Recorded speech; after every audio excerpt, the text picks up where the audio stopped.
With us in Houston, Texas. Hi, Ali. How are you? Hi, Dave. Thank you so much for taking my call, sir. I'm doing great. How are you? Better than I deserve. How can I help today? Awesome. Okay. So my wife and I, we own a business. We're completely debt-free. I paid the business off 3 years into purchasing it. I've got quite a bit of liquid cash. Don't know what to do with it. The market kind of makes me nervous. I don't know if it should be invested in the market or if I should go towards real estate. How old are you? 32 years old. What kind of business? I own a drugstore, a pharmacy. Cool. And how much extra cash? We've managed to have some good years. We ended up saving about $6.5 to about $7 million in cash. It's all just sitting in cash? All sitting in cash. Woo! Wow. Yeah. Good for you. Good for you. Thank But you. you got to get this invested because you're making 1% on it versus if you made 10% on it. And 10% on that's this is like a $600,000 a year swing. Yes. So sitting there in cash it's mathematically lazy, right? That money's not working very hard. It's not lifting as much as it should be lifting. And so I'm definitely getting that invested somewhere else. So let me ask you this, though, before I do that. You're obviously very, very good at running your business. Congratulations. Thank you. Why don't you buy some more drugstores? You know what? When we got in, we had some good years. We're not doing nearly as well as we used to due to insurance changes and so on and so forth. Okay, so you don't think if you took $1 million of this $6 million and opened another store that you'd get a good rate of return on it? I don't think so. I mean, we'd probably be looking at about 10% of about gross sales, which we'd probably be ended up, making $150,000 extra per year. Okay, and what would it cost to open that store? If we were to open one up, we'd probably be looking at about between $600,000 and $700,000. Okay. Well, let's take a $150,000 rate of return, ROI. Okay, return on investment on $600,000. Yeah. That's a 25% rate of return. That's why I asked the question. Small businesses are a higher hassle factor, but they generally give a much better rate of return than real estate or the stock market. And you're obviously very good at it. It's not as sweet as it used to be, but maybe you can find, and you're going to pay cash for it anyway, whatever you do. So I'm thinking I'm not going to put the whole $6 million on that, and you may not want the hassle. You may not want the stress of running more stores. Right. Right. But if I were in your shoes just from a product mix standpoint and investment mix standpoint, I'm probably taking $1.2 million and opening 2 more stores if you can handle the hassle factor of it and the stress of it. If you can put in $600 and make $150 out of your net profit after all the smoke clears, that's a good rate of return. And that's someone else, hire you a good manager, put them in there, that kind of stuff. Let somebody else take some of that off of you. You don't have to do everything hands-on like you used to do. But I might expand that part of my portfolio. Because that, again, I answer questions here like, what would I do? And I can tell you the best rate of return I get is Ramsey Solutions. Putting money into a new product here makes me more money than putting more money into a piece of real estate does. And I love real estate. So that's why I answered the question that way. You don't have to do that. It's just an idea. So what I would do if I were in your shoes, other than that, if you don't want to do that, or even if you do want to do that, I'm going to put the larger portion of the $6 million into some real estate that makes an income that I pay cash for. Would you recommend like a apartment building or like just individual residential homes? Well, I mean, we're talking about probably $4 million here. Yeah. And so individual homes are probably going to be a high hassle factor because that's going to be a bunch of them. And so I probably would look more towards a commercial piece of property with $4 million, a well-placed, good neighborhood, small office building, a well-placed, good neighborhood, small strip center, something along those lines. I've got 2 or 3 of each of those that do very, very well, and there's just 1 or 2 tenants involved for $4 million instead of 22 tenants. Sweet. And so that's kind of a way to look at it. And then I'd probably take about, if I took the $6 million, I'd probably say I'm going to put $1 million, $1.5 million in some more drugstores. I'm going to put about $4 million into some real estate. I'm going to put $1 million, $1.5 million into the stock market. And then you're thinking in the stock market, not what's it going to do tomorrow, because I don't know what it's going to do tomorrow. 2018 sucked. 2019, however, was a 19% rate of return, which means you would have made $1 million on your $600,000. That's what you missed out in 19, or in 17. I'm sorry, in 2017, it was a 19% rate of return. That's 20% on $6 million bucks, $1.2 million, right? Gee, that's a killer when you look at that. That's what I'm being afraid of the stock market cost you. Now, last year, you make a dime. So, about broke. How are you? Fine, thank you for taking my call. How are you? Better than I deserve. What's up? How can I help? Listening to you. I'm sorry. Your phone is cutting out. You're going to have to start again. Can you hear me, sir? Yes, sir. Okay. I have about $133,000 in debt. It is a combination of a ton of stuff. And the embarrassing thing about this whole thing is I make $300,000 a year. Okay. I don't know, I just don't even know where to begin. And about 8 months ago, I started putting money away in mutual funds. Good. And I'm down about 5%. Now, my question is, should I sell those to start paying this debt off? Yeah, they're in a retirement account? No, unfortunately, I'm 42 years old, and I don't have a retirement account. So Okay. I'm just we'll get you not there. sleeping at night. So you've got $100,000 in debt. What did you say? 133? 133. And what's that on? It's credit cards, personal loans, student loans, a car. It's everything. How much of that's car? I would say about 35, and we're probably underwater if I try to sell it right now. Okay. And you're married? Yes. Kids? 2. Good. Okay. All right. Wonderful. All right. So if you're ready to clean this up, we can do some pretty simple math here and say $65,000 a year out of $300,000 for 2 years, and you're debt free. 65 times 2 is 130. But what that means is you guys are going to have to quit visiting the land of stupid around there. Y'all been spending money like you're in Congress.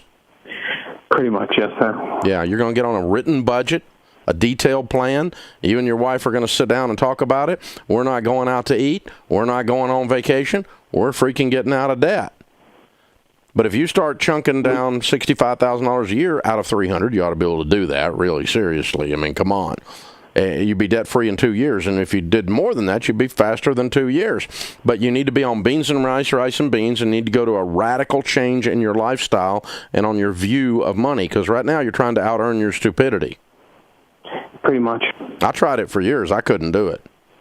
I don't know of anybody. I've never met anybody that could. Would you take the $20,000 that I have invested in those mutual funds and sell that, even though it is at a loss? Yes. Start applying to the debt? Yes, immediately. And any other money that I can get my hands on that's not in retirement, and I'm going to throw it at the debt. And I'm going to list those debts smallest to largest.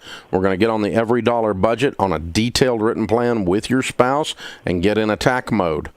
The $20,000 doesn't move the needle. But what it does do is it gets you started, and it shows your emotional commitment to a new process. But you got to reach the point that you got to be sick and tired of being sick and tired. You started it because you're embarrassed. Embarrassed is a good place to start. Disgusted should come from embarrassed. And disgusted, the next thing is you ought to just get pissed off and go, that's it. I am sick and tired of being sick and tired. I make too much money to be this broke. We're going to change this thing. And when you have that moment inside of you, that's when the switch will flip and you'll be ready to rock and roll. I'll send you a copy of the book, The Total Money Makeover. That'll show you and your wife how to do this. And you two need to sit down tonight and start talking about this. Get on Every Dollar, download the budget app, get the thing started. You write down where your money should be going, making 300 grand. You're going to just throw up on the floor. You're going to go, where is it all going? And you're going to have this moment of disgust, followed by some righteous anger. Not at yourself. I'm not trying to condemn you. We've all done stupid stuff. But you have to reach a point of disgust that's beyond embarrassment, that says, I'm not going to live like this anymore. So hold on. I'll have Kelly pick up. We'll send you a copy of the book, The Total Money Makeover, to help you do it. By the way, folks, the interesting thing is that's the formula for getting out of debt. You got to get mad. The madder you get at the situation, the deeper you will sacrifice. The deeper you sacrifice, the faster you get out. Hi, good. How are both of you? Great. How can Dr. John and me help? I think you're the perfect ones to help me. So I was in a difficult marriage for a long time, and it was especially hard to leave because I didn't have access to the funds in the marriage. So finally, I got myself out, and over years, I rebuilt my finances and established freedom financially, and now I'm in a relationship and have been for years, and we're talking about marriage, and now I'm in the position where I make a lot more money.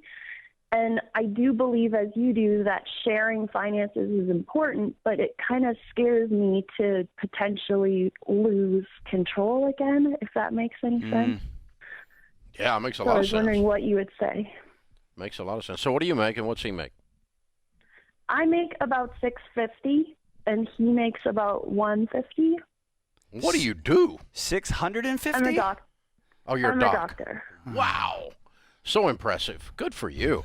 You said that so casually, like I make a little bit more than him, and then you just boom. Yeah. So that's amazing. Congratulations. Okay. 650. Well, I do not recommend prenuptial agreements except in situations where the differences are extreme, and the differences here are extreme. Okay. And so I would recommend a prenuptial agreement. Another example would be I was talking to a young lady who had inherited $8 million, and she's marrying her high school boyfriend who had never had $8. And nothing wrong with the marriage. You can go ahead and do that. But yeah, because what happens is this. The money, in your case it's income, or in her case it was a pile of money, does not necessarily make you weird or your husband weird, but somewhere in one of your families, weird is going to be exaggerated because of this. And it's going to influence and impact. And if you've got this shield of a prenup, it sets the boundaries a little more firmly. And I do recommend that to help you with that. I tell you what, can you hold through the break? I want John to speak to this as well, because he's probably got something a lot wiser to say than me giving you a tactical thing. So, because there's emotions tied to this too that we need to address. So hang with me through the break. We're talking with Alice in Canada, $650,000 income. Her boyfriend, potential husband, makes $150,000. She's concerned about the differences. I said, going into the break, that because the differences are so great, she might want to consider a prenup, because that amount of money activates crazy up and down the family tree like nothing else does, and it's good to have that in place. I don't recommend a prenup any other time, but I do in rare circumstances, and this is one of them. So, but Alice, you're back with us. Is that a fair summary of what you told us so far? Yeah, I think I realize, though, a lot of it is concern in me that isn't necessarily valid. So, and I think it relates to my past experience, so I don't know if it's reasonable. So, yeah, let me tell you this. Any one of these feelings based on past experiences is not only valid, it's important that you listen to that, your past history, your past experiences, and they inform your steps going forward. You just expressed one of the biggest challenges that women face in broken relationships is that economic insecurity. And so you ground it out, and now you are making most of the known world jealous with the success you've had financially. But that demon, that fear you're going to have, that's going to be with you for a long time. And so the challenge you're going to have coming to this new marriage is to both honor your past and learn from those experiences, set up ways where you're going to be safe moving forward, and at the same time, don't force your new husband, your new partner, to carry that baggage, because that's not his to carry with you, right? His is to join with you in your new adventure that y'all are making together. So, man, your past experiences are super valid, super valid. Those fears are real, real, real. Don't make him carry that bag for you, right? Yeah, that's so set in place what you would consider what will be emotionally uncomfortable, the sharing of money, as long as there's a normal, healthy relationship going, and you share, of course, when you're married, for richer, for poorer, in sickness and health. Unto thee all my worldly goods I pledge, the old-fashioned marriage vows say. And so, what we're doing is we're joining in so many ways. We're joining households. We're joining in spirit. We're joining. We're becoming one. And you want to do that with your money as well. That's going to be decidedly uncomfortable for you. And he needs to know that, and he needs to honor the fact that you're going to be uncomfortable doing that, and he can't give you any reason. He's got to be very hyper attentive to not give you any reason to become more uncomfortable. Alice, are you weirded out that you make more money than him? I'm not. Okay. No, and he's not. And I think he even leans toward, if you're uncomfortable, then we don't have to combine. But I think that feels worse. No, yeah, you need definitely to combine. I don't want to live on a different budget, No, I think it's he just says, hey, my wife has a valid scar, a wound, a tender place, and I've got to honor that in the way that we do combine. Is that and you just got to talk about it more. I'll give you an example in my life that's similar and yet not. Okay, Sharon and I lost everything. We had a brand new baby, a toddler. We almost killed each other. We came within an inch of a divorce. Okay.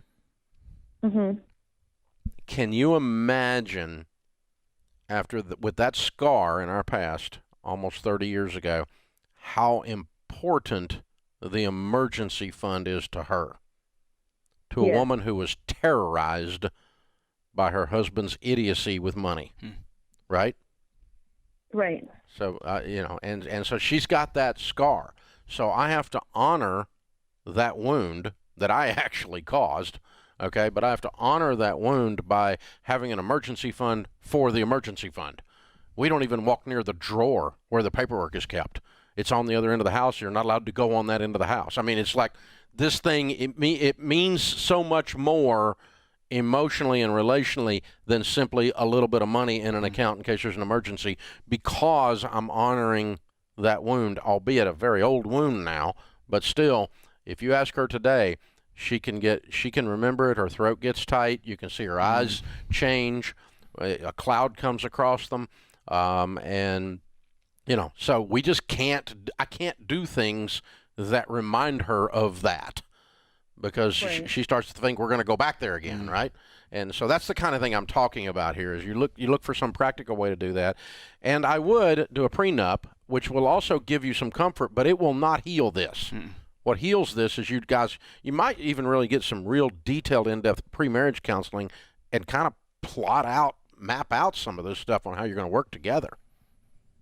It's a great question, by the way. Yeah, it's lovely. And Alice, so Dave, you mind if I use your and Sharon's situation? Have at it. So where often this plays out, and that response to that scar can make injuries across the house is, let's take Sharon for instance. She may feel like this emergency fund isn't where it needs to be. We had to get into the emergency fund, but that comes out with, oh, Dave, you're just going out with the boys again. Or, oh, I guess I have to cook again. It ends up coming out in different places when really it's an honest conversation that we need to have about the money part. And so I think what's real important for you and your future husband to do is to identify moments when it's not the fact that he was late getting home. It's not the fact that he hasn't done the insurance paperwork yet. It's the fact that scar hurts, and you need to be able to articulate that and be direct with him about that, so that it doesn't shoot out in other areas. Transference. It distracts you from the real issue, which is historical pain. That's real. Wow. That's good. And congrats to you, Alice. Yeah. And by the way, let me just tell you, number one cause of divorce in America today, y'all listening, is money and money fights, right? So let's pretend you got one of those divorces. It's number one cause. And then you get ready to get remarried. You're going to have the exact same thing she's dealing with.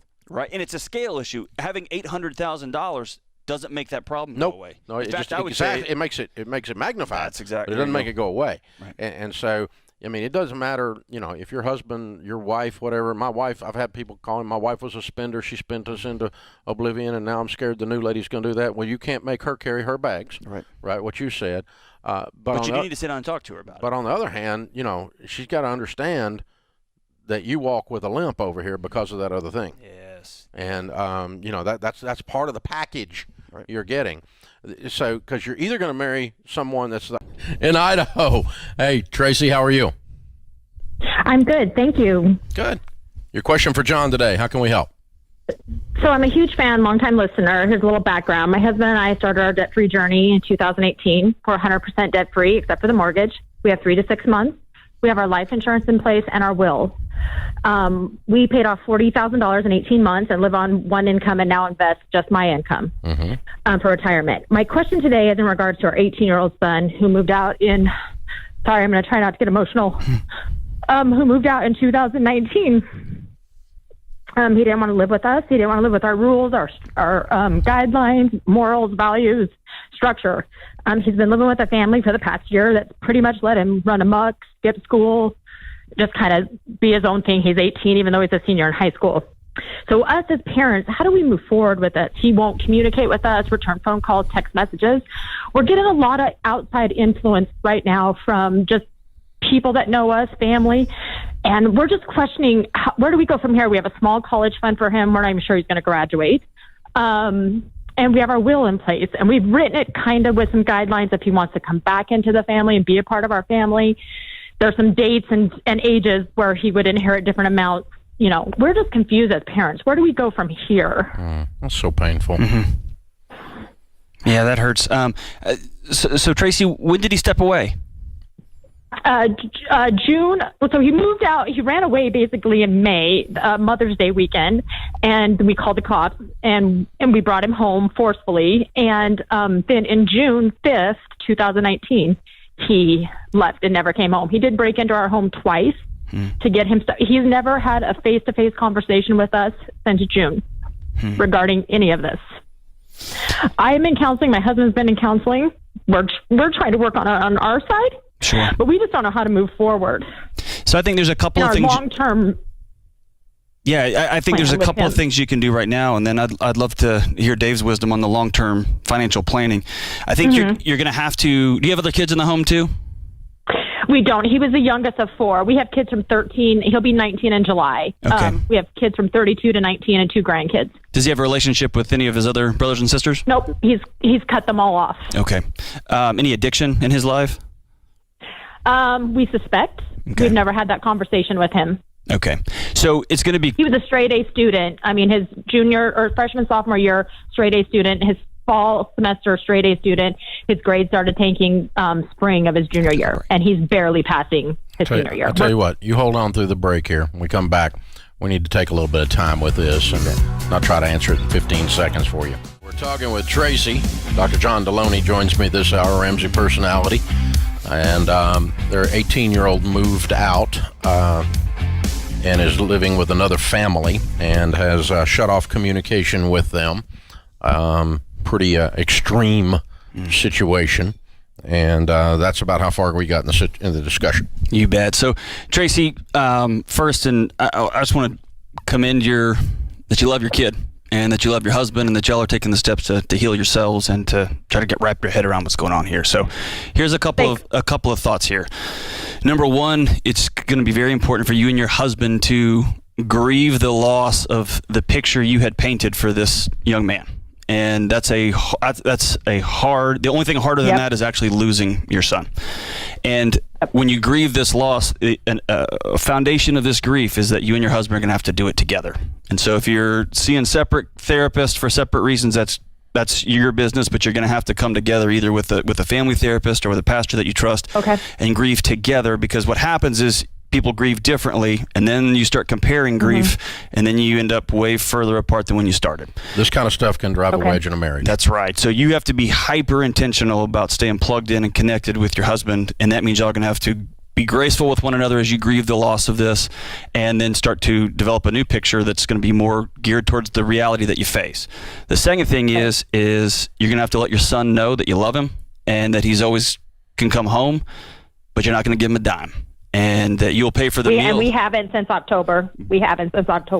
Good. And that's going to test your soul like few other things will. And when he burns up the couches that he's sleeping on, and then he moves on to the next place and next place, everything in you is going to say, go run and rescue him. And so here's the issue, that the parents are saying that they're the safe place, that we are the bad home. Sure. And we that, just found that out from, anyways. Well, of course. These are the kind of twerps who take people in. Yeah. That's right. And when my sister comes over, we call her Aunt Tia Loca. When Aunt Tia Loca comes to the house and she gives my kids as much gum and Twinkies as they want, man, they love her for a few days, right?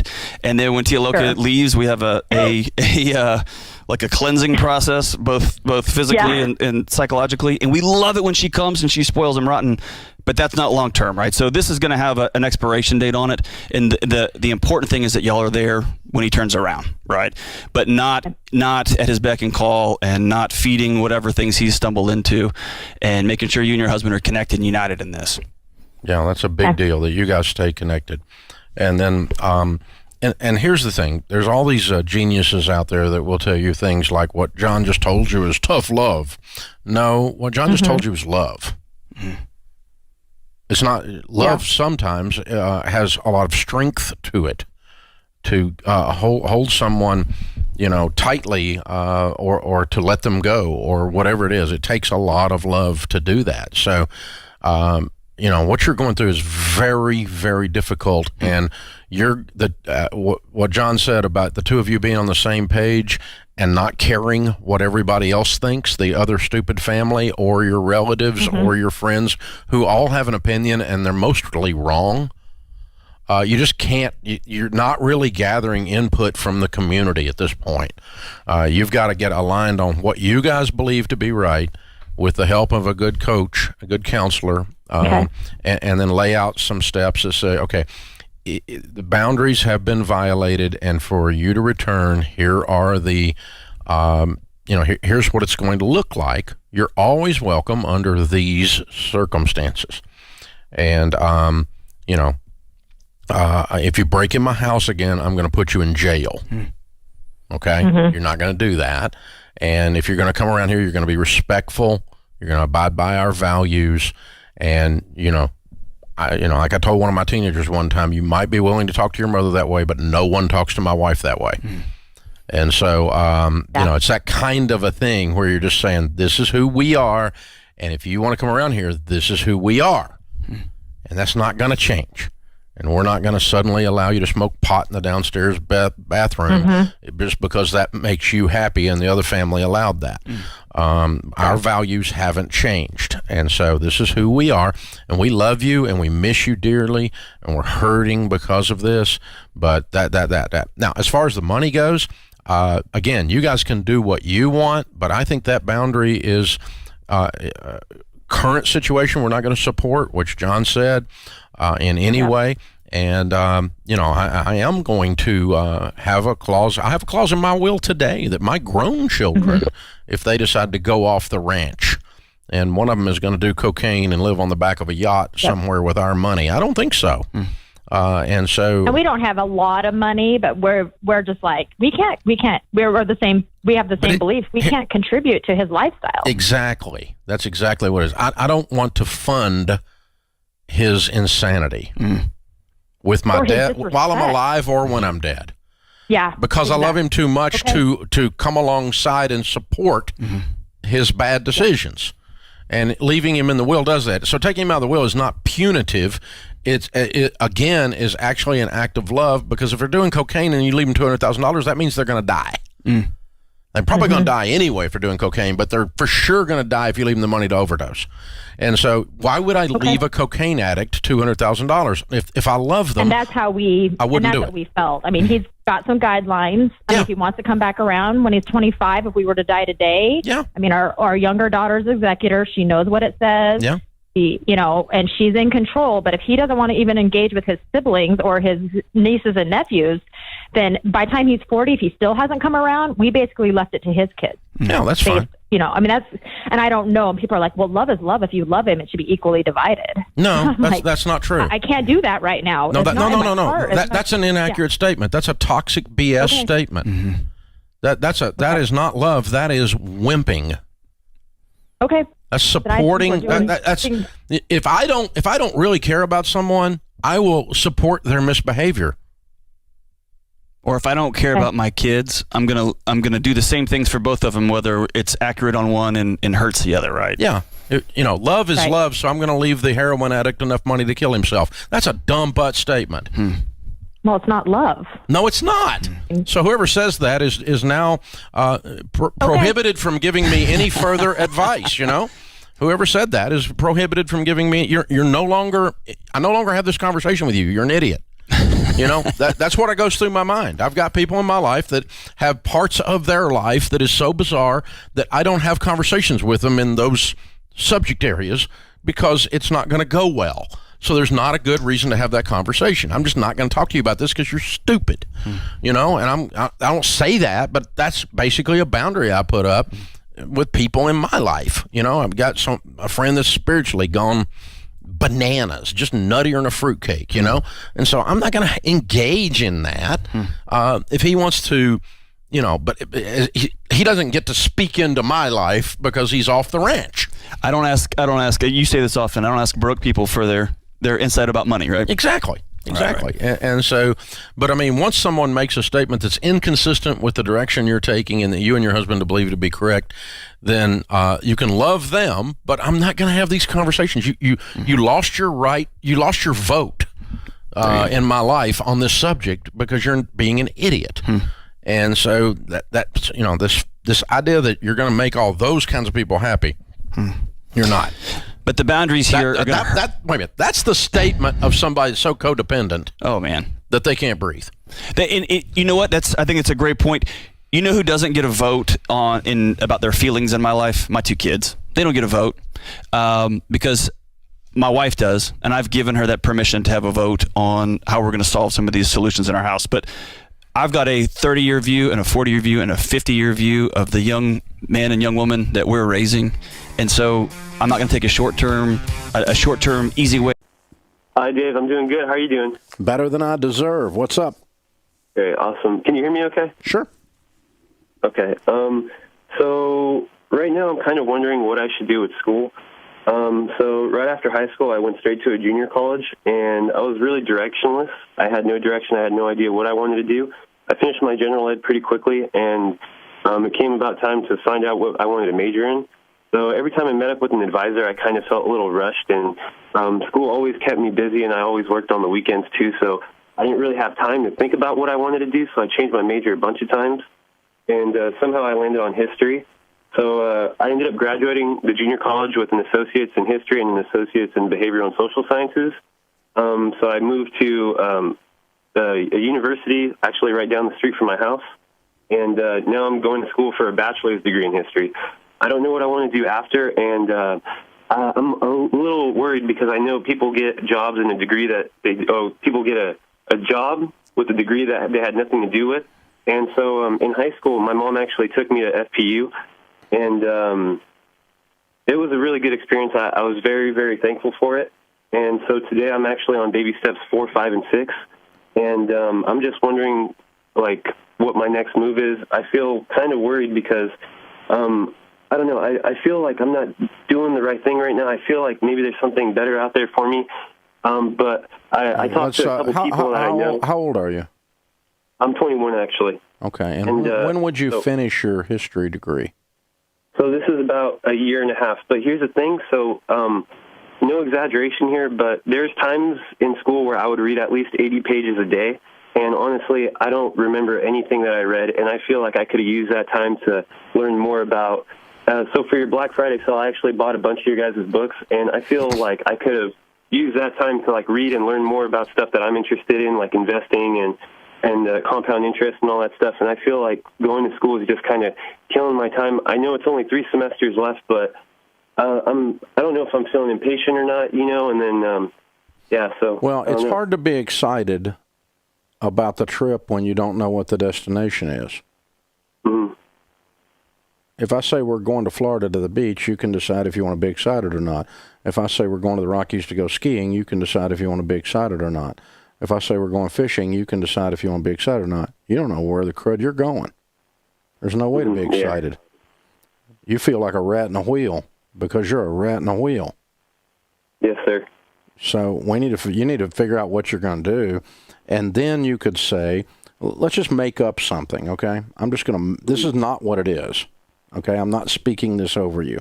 I'm just making up a dream, a weird thing, okay? Let's say you woke up and you said, I want to be a commercial real estate agent and lease office buildings, okay? Let's just pretend you said that, all right? Now, once you said that and you said, hey, you know, that's got finance in it, it's got compound interest, it's got investing in it, it's got a lot of those things in it. It's a real math nerdy job. Commercial real estate agents are math nerds. The good ones are. And, you know, if you wanted to do that, I'm not saying that's it. It probably isn't it. But once you say that, then you can take a stop and go, all right, do I want to go ahead and knock this history thing out because I'm pretty close?